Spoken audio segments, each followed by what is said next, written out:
Hey friend, I'm Hannah Lapsansky, and you're listening to the Moms Grab Coffee podcast, where moms share how they find peace and joy in the chaotic beauty that is motherhood.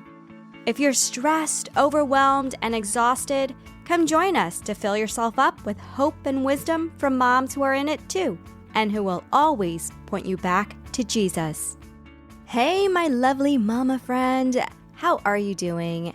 We are kicking off week 2 of 2023, and if you caught last week's episode and started doing the 3 things in 3 minutes to prepare your heart for each day and to fill your days up with more joy, I hope that is going well for you.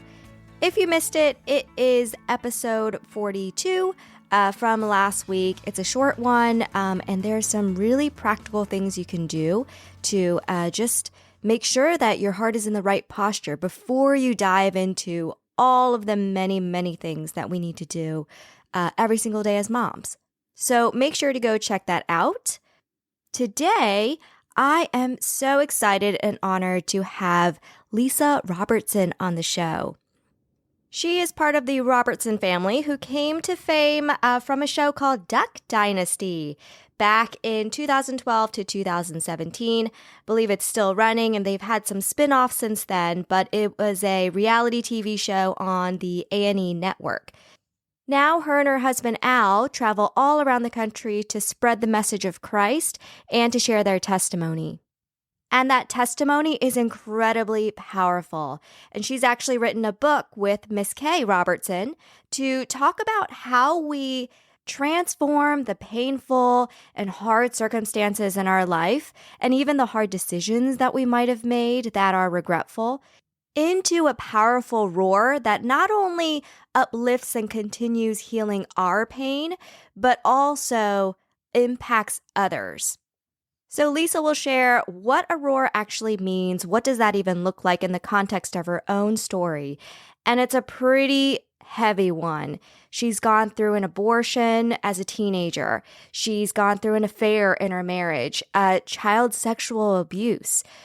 But all of that God used through his redemptive power to usher in healing and forgiveness, not only from others, but for herself. And now she uses that to encourage and support women walking through brokenness and always pointing them to Christ. Now, no matter what your story entails, it can be really, really scary to start sharing that with those around you, especially friends and family, right? So I asked Lisa how she found the courage to start sharing those difficult moments and how she continues to do so despite the criticism, negative reactions from friends, family, people all around the world. And when I say negative reactions, there's a big spectrum of that, right? So for those who are on the far spectrum where there are people who are spewing hate, actively trying to tear us down because of maybe something we've walked through, or, we decide to share something really hard and it's not received well, what do we actually do? How can we prepare ourselves for that? Lisa has some really powerful advice that is going to hopefully calm some of that fear and usher us towards courage and bravery.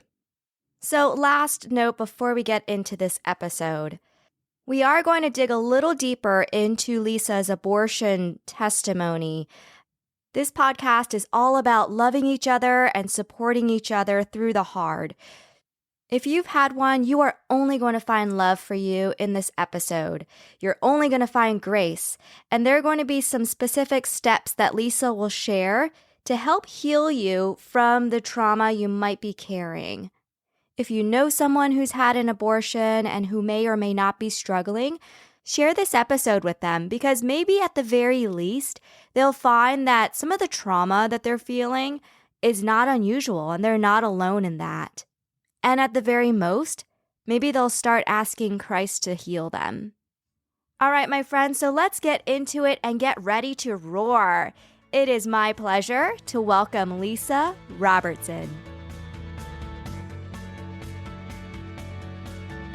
Thank you so much for making the time. I really appreciate it. You're very welcome. Yeah, I have your book right here. I really enjoyed it. And Oh, I just good. love the idea of roaring. So, in the first few pages, you talk about the just the idea of roaring and what that means to us. And I really liked the analogy used with the lion and how a lion's roar stretches to like 5 miles. I didn't Yeah. realize that. And just metaphorically applying that to us was very powerful. But I'd love for you to speak to, what does it actually mean to roar for us and why does it matter? Well, like with a lioness, she has different reasons for her roar. One of those reasons is because she is just saying, "Hey, we're over here. Come over this way. This is where our little den is." Um, Another reason why that she roars is to say, "Don't come over here. I'm here, and I'm protecting what I have right here." Another one is a mating roar. I mean, there's many different reasons why they roar, but I think it's the same way with us. There's lots of reasons why. Um, some, we roar out of protection of our family. Some we roar because of what Christ has done in us and what He has set us free from.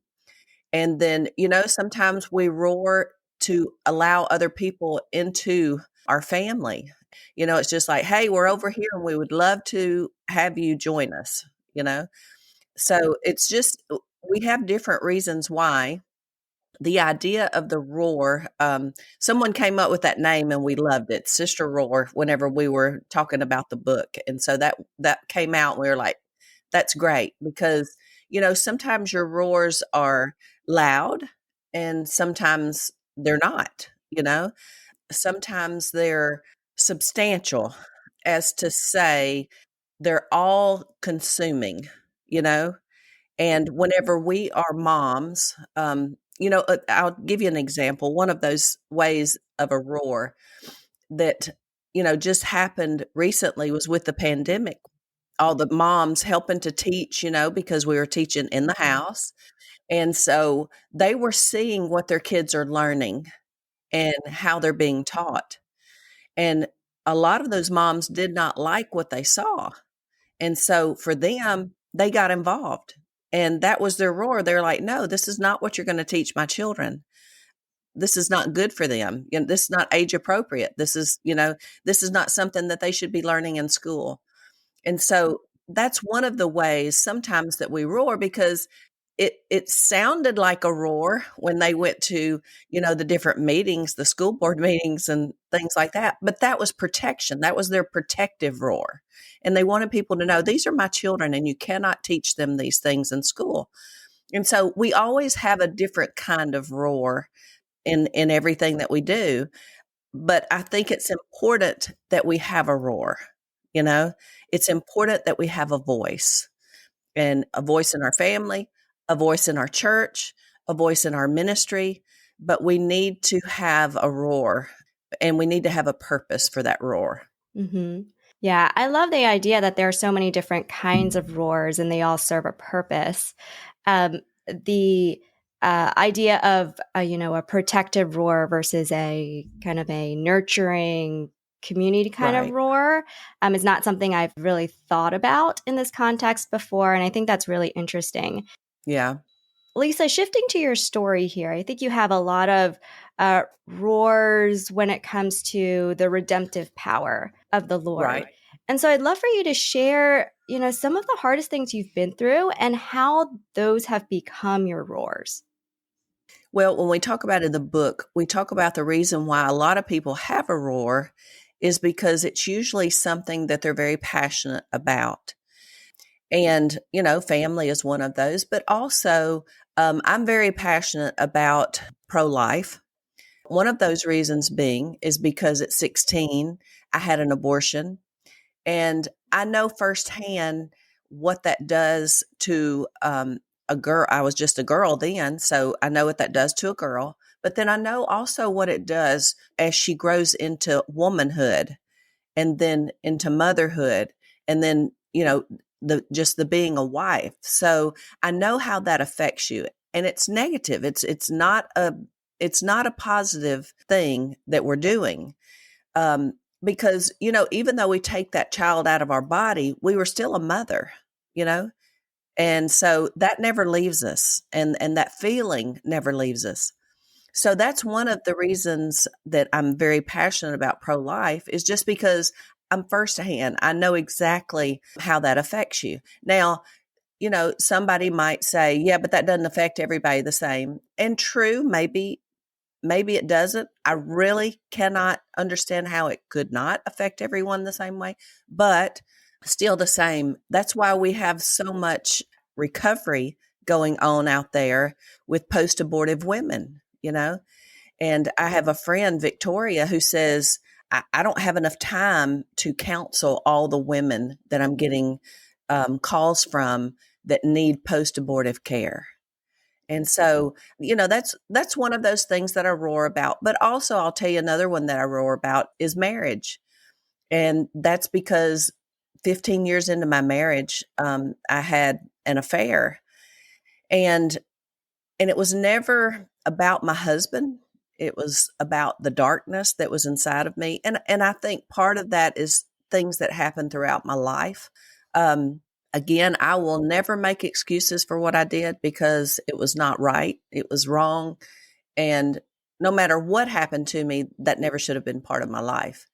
But it was. And so now I'm very passionate about marriage and helping people whenever they find themselves in that situation and they want to get out of it, and they want to save their marriage. Then I want to be right there with them. And I want to help them do that, because I know 23 years later how great that my marriage is, because I allowed God to heal me and then heal my marriage. So, those are just a couple of things that I roar about. I also roar about child abuse, mainly sexual child abuse, because as a child, I was sexually abused. And again, I think that's one of those things. This started at age 7. So I really believe that is one of the things that started me down the road of dishonesty, which I had a problem with until I was 33 years old. So I think that that's one of the things that started me down that darkness, the path that eventually led me, 1, to have an abortion, 2, to have an affair. So I really feel like that's one of those things. But at the same time, we're taught as children to obey people that are older than us. We were whenever I was growing up. I'll just say that. We were taught to respect, and that really the people in our lives were not there to harm us. They were there to protect us. But that's not always true. Sometimes people have their own agenda, and sometimes, they're there to do whatever they can. So I'm very open about that. I was open with my children. I'm open with my grandchildren, because I want them to know what's good and what's not. What is a safe touch? What is not? And who should be touching you, and who should not? And so usually those things that are in your life that God has healed you from, that He's brought you out of, that is part of your ministry, that's usually your loudest roar. And I know it is for me anyway. Yeah, which is amazing, because when we're going through those things, or even when we haven't healed from them, we perceive them as our weakest moments. I mean, we don't, it's not second nature to want to share that, or to think that that could become our greatest testimony, or the way that we can help people. That's right. But Lisa, I do want to take a moment to ask you about one of your specific hard moments, and that is the abortion. I read somewhere that 1 in 4 women at church have had an abortion at some point, and that, the world's going to say, great, you just have your abortion and then move on with your life. But, from your experience, from experiences I've heard from other women, that's not the case. They're carrying that sometimes throughout their entire life. So how did you find healing from that really, really hard decision, and then, everything that happened after that? Well, I had to get to a point where I thought that I needed healing, you know? A lot of people carry that, they cover it up, and they really have no idea why they make the decisions that they make. They don't know that that part of their life has sent them down a different path. You know, maybe that was not the path that was intended, but once they had an abortion, you know, because a lot of times you feel as though you're worthless. And so I had to get to the point where I I knew that I needed to be healed from that. And I did counseling with an older lady. And, you know, we went through my whole life because I had had things my whole life that I needed to be healed from, things I needed to give forgiveness for, and things that I needed to ask for forgiveness. But I think the most important part of that is to realize that God can take that burden and He can heal you, and He can set you on a new journey, and with a new passion, with a new roar, with a new ministry. Um, I know one of the things that I did was I studied a lot with different people. I had a group of women that I studied with. I had, of course, my counselor that I studied with. Me and Alan did a lot of studying together and talking about scripture. But I think just getting into God's word, once you feel this is something I really need to be healed from, getting into God's word, seeing what God says about you as a person, about your mistake, that anyone can be forgiven of, any sin that they commit. God says, I'll forgive you. And I think that's one of the main things is to get to know that you need it and then seek out that healing. And you can do that through counseling. You can do that through a small group. They offer post-abortive counseling that you can do that. Usually in pregnancy centers, they have that. I know there's weekend retreats for post-abortive women that they can go and get healing. But it was one of those things, I'll tell you, whenever I was in that abortion clinic, I was told 3 lies that day. The first lie was that it was not a baby, it was just a glob of tissue. And of course, now we know, I mean, scientifically, we know that it's not a glob of tissue, that is a child that's growing in your body. The second lie was, now, Lisa, you can leave here today and you got to heal, but you'll be okay. You'll be good as new in a few weeks. Carry on your life. And that was not true. You see, after I had the abortion, I was 16. And then at 20, I was pregnant with my first child, and she came up at 29 and a half weeks. So she weighed 1 pound and 15 ounces. At 22, I was pregnant again. And that child almost came 4 months early. And then at 23, I was pregnant again, but I had a miscarriage. And so I totally believe that something that they did to my body that day is I couldn't carry children to term. And so I believe that was a result of what I had done that day. And I'll tell you, for until I was 33, now I started having children at 20. Until I was 33, I thought this was God punishing me for what I had done at 16 years old. You see, because I really didn't know who God was. I didn't have a relationship with him, and I didn't know that he wanted only good for me. I thought he's this judge up there, and he says, "Well, you did this, so I'll do this to you. Well, you did this, and I'll do this to you." Sin has consequences. I mean, that's all there is to it. It has consequences. My sin produced a child, and then I, in turn, sinned again and aborted that child. The consequence of that was me not being able to carry children to term. I mean, that was what the problem was. Did you feel a lot of guilt when you found that, your children were born so prematurely? Oh yeah. Oh yeah. because I mean, I thought this is all my fault. My child is having to suffer because of me. And it was extreme guilt so much that you really couldn't even appreciate being a mother, and especially since she was early. So she was in the hospital for 3.5 months. So when she came home, she was a little over 4 pounds. But so you really, so you couldn't even appreciate that. You couldn't appreciate what God had done in her to bring her from a pound and 15 ounces through heart surgery and then to heal her body. I mean, she has no long-term effects now, none whatsoever.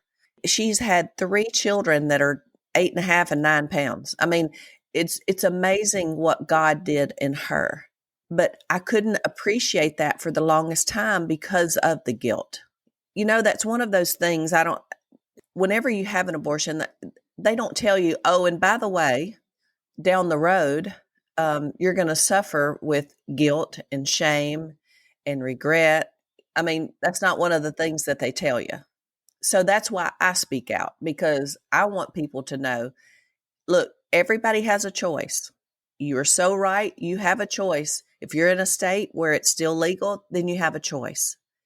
But you got to think about what is going to happen on the other side of that choice. And if you decide to abort your baby, then here's what's going to happen on the other side of that choice. But if you decide to keep your child and raise your child, that's what my mother-in-law did. At 16, my mother-in-law got pregnant and she had my husband. So the blessing of her pregnancy at 16 and her choosing life is what I am now blessed with. And that's my husband. And then I have another friend who actually had her baby, but gave it up for adoption.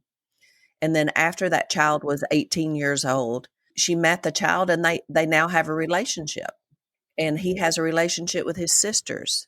So, I mean, I know that hurt her too, to have to give her child up, but it's still living and breathing, and it's out there being raised in a loving family.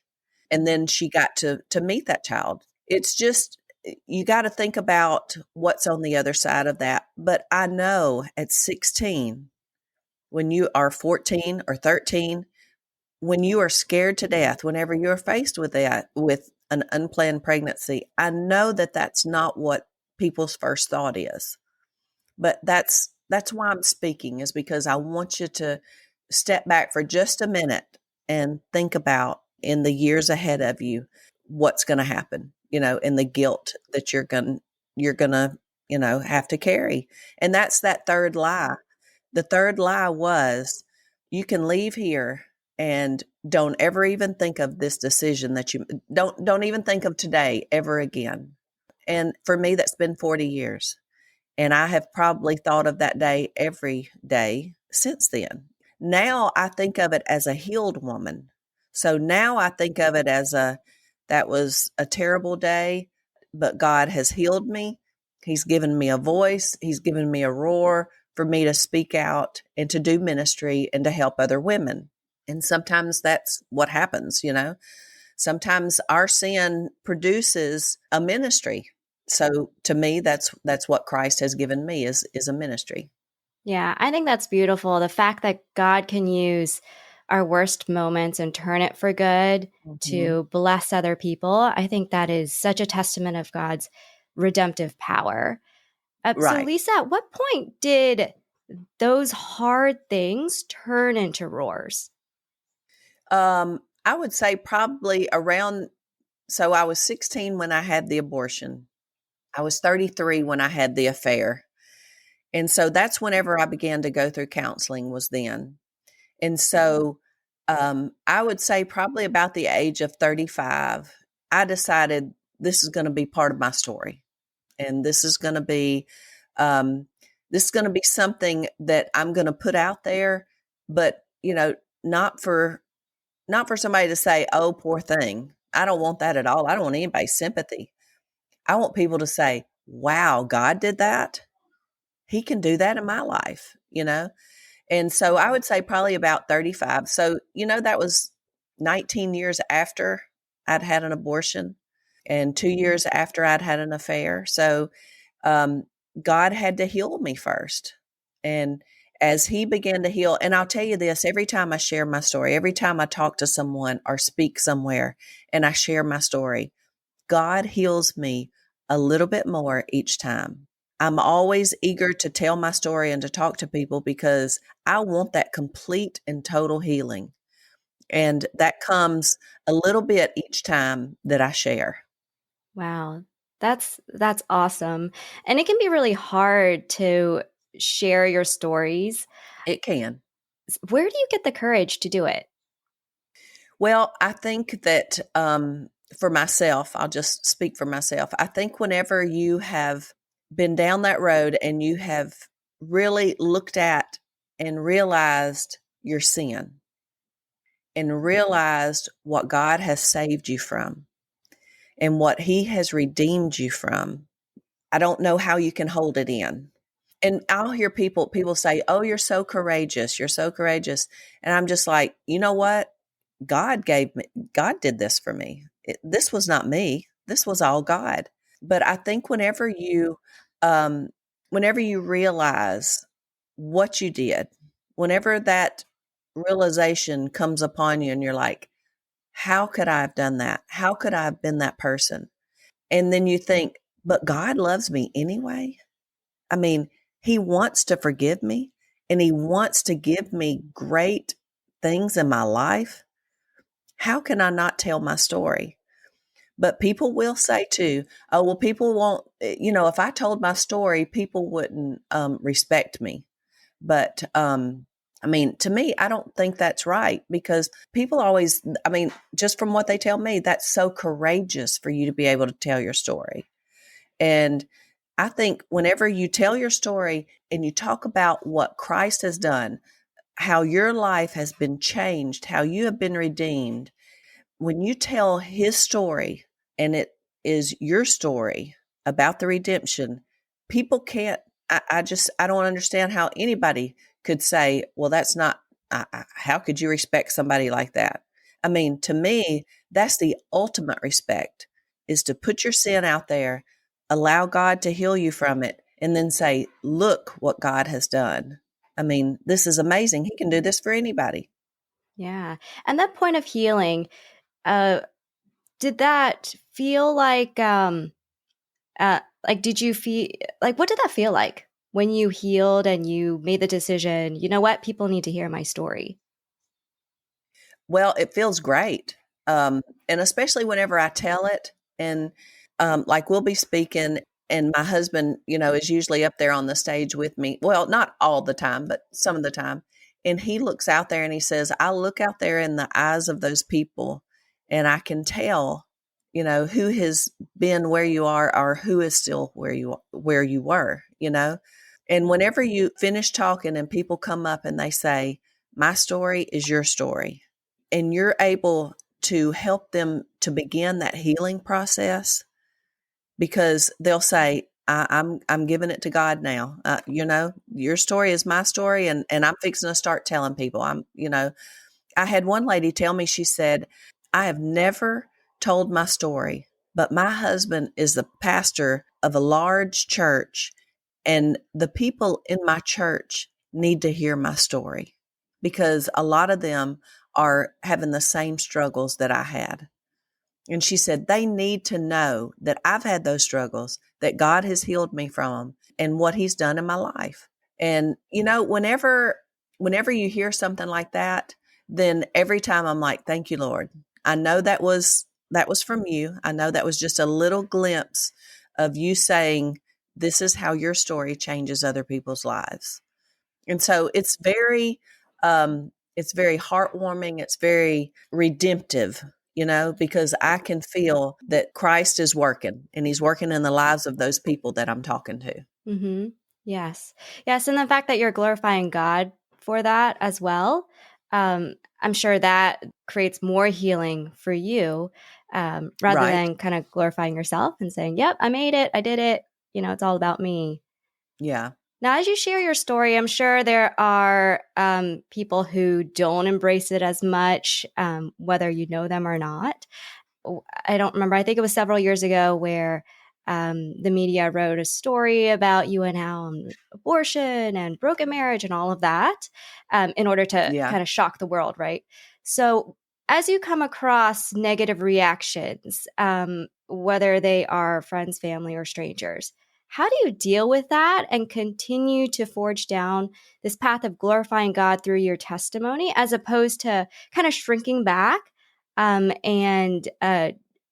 thinking maybe I should kind of pull back, keep my mouth shut because the negativity is too much to handle?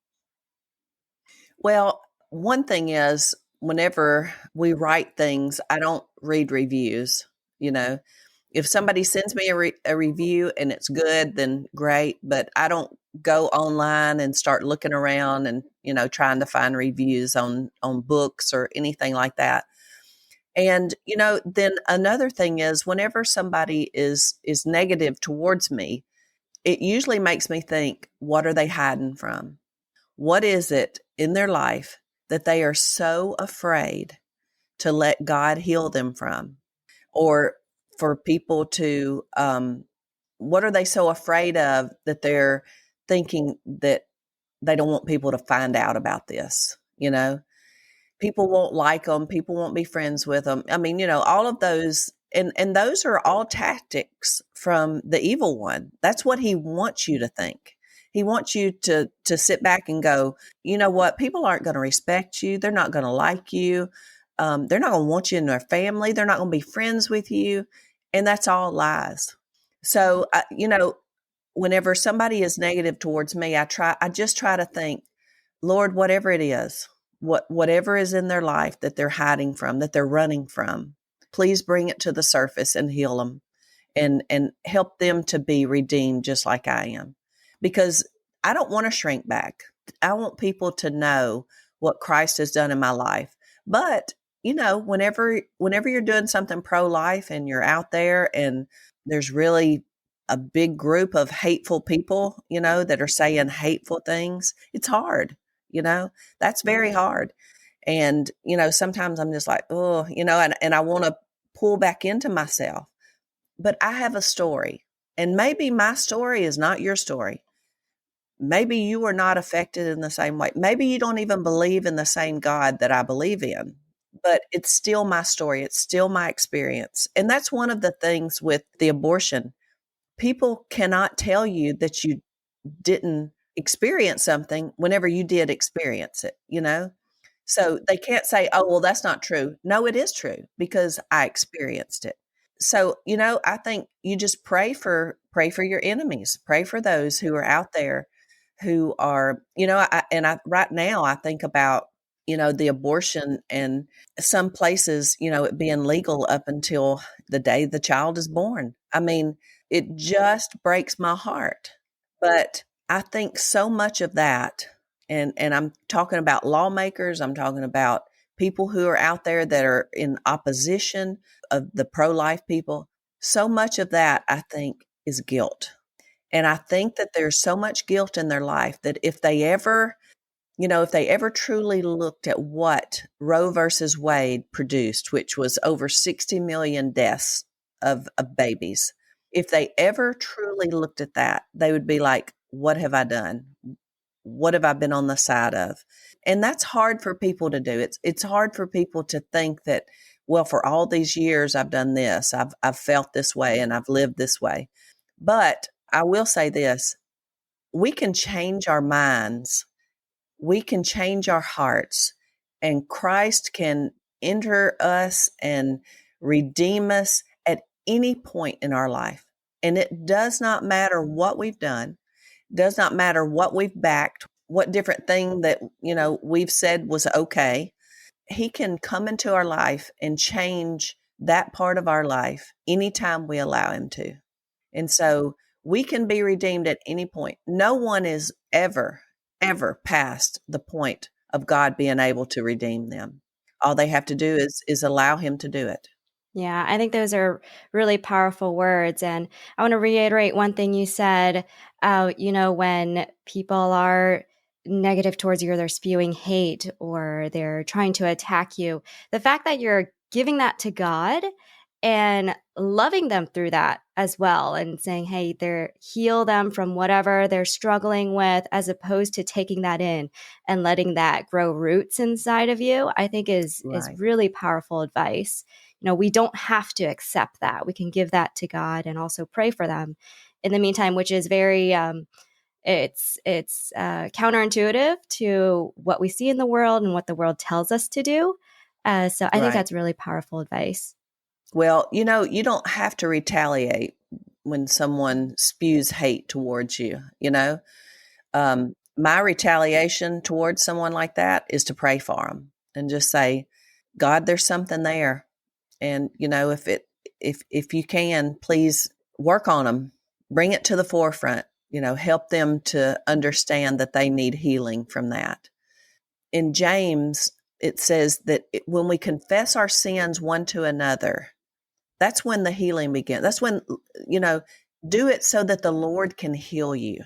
But that's the problem, is that so many people are so afraid of confessing things because Satan has told them a big lie. People won't like you. You're not going to be respected. And, you're going to lose something in the process. And you are going to lose something in the process. You're going to lose that guilt and that shame, whenever you turn that over to the Lord. Yes, amazing words of advice. Lisa, thank you so much for your time today. Oh, you're so welcome. Sister Roar is such a powerful book, so thank you and Miss Kay for writing it. I've thoroughly enjoyed it. You have many other books as well, one on your marriage with Al and how you've healed from that. Where can moms get all of these books? Well, Amazon sells just about all of them, but we also have a website. It's called Al, A-L, and LisaRobertson.com. So ALANDLISAROBERTSON.com. And you can order them on there too. We also have a blog that we do. Whoever we're with, I can't remember who our server's with, just updated their server. So we're having some problems with getting our blogs posted. So we may have 4 or 5 at one time in the next week or so whenever we get that fixed. But we still have a lot of things on there. It also shows where we're going to be speaking and, things like that. So AlanLisaRobertson.com. Awesome. And for moms listening, I have seen Lisa in person. She is fantastic. So if she's coming to a city near you, make sure to go check it out. All right. Thank Thank you you. so much, Lisa. I really appreciate it. Sure. You have a great day. Yeah, you too. All right, friend, that was Lisa Robertson, and I hope that motivates you to start not only finding your roar, but to actually go and roar. Our stories are so important, and they can do a powerful work not only in us, but for others as well. When we allow Christ to come in, heal us through his redemptive power, and then enable us to share them. To connect with Lisa and get her book, Sister Roar, as well as other books that she's written, check out her website, alandlisarobertson.com. Next week, I'm grabbing coffee with Nikki Hardy, who is going to share how we build a faith that never fails. So make sure you're following Moms Grab Coffee wherever you are listening so you don't miss out on that awesome conversation. All right, Mama, have a wonderful roar-filled week, and I'll catch you again next time for a cup of coffee with a side of faith, wisdom, and hope.